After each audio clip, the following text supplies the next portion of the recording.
About 10 years ago, I went to work at a place where I met a guy named Brad who was several years older than me, but became one of my best friends. And there was a period of time where, we went through a really difficult time at the place we were working, and things were stressed and we were all overextended. We were all doing things we didn't want to be doing, and facing all kinds of issues that were, not our fault, and yet we were having to pick up the slack and manage it. And I found myself getting really negative and really critical, and Brad had become such a great friend. We'd spent plenty of time together, and he would do things like call me up kind of last minute and say, hey, come over for dinner tonight, and we're having dinner at our place, and we would just go over and hang out and just enjoy being together. Or on occasion he'd swing by my office and say, hey Clint, they got cheap movies on, matinee movies on, let's go catch a movie.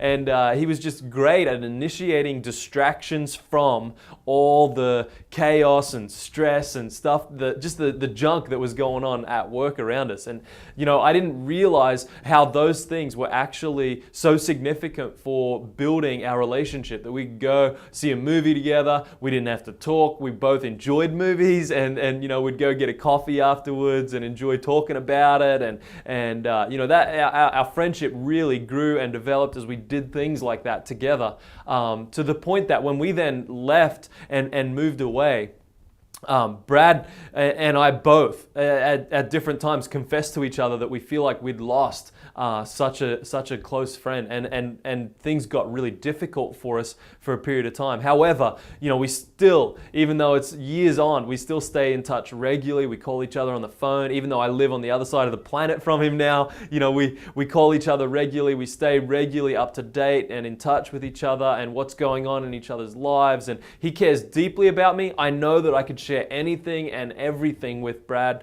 and I feel completely safe doing that. And I think he would feel the same way with me, that he could share anything and everything with me and would feel safe, and like he could do that as well.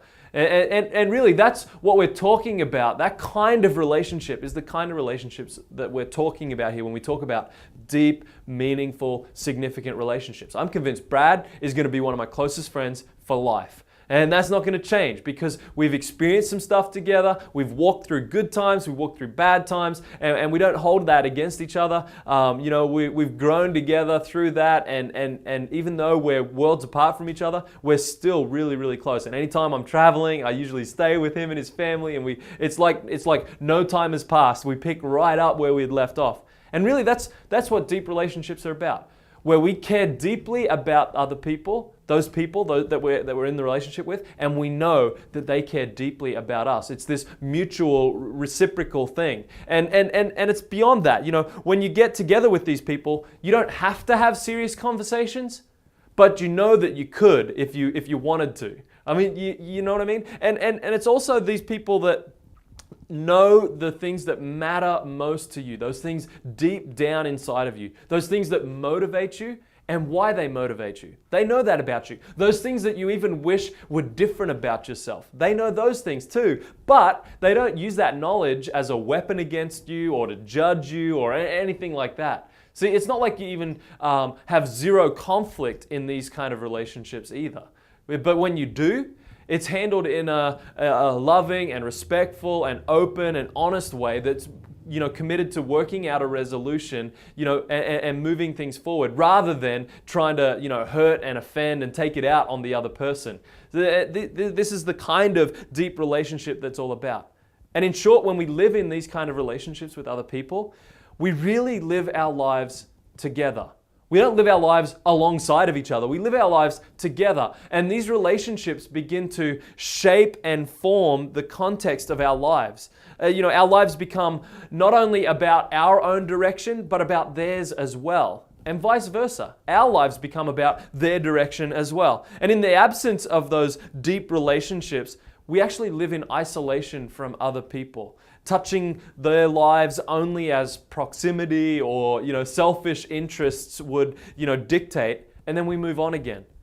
In the next video, we're going to start talking in detail about how you can have these kind of relationships that we've just described and that we've just talked about. So get ready, because it won't be easy, but I can guarantee it will be worth it.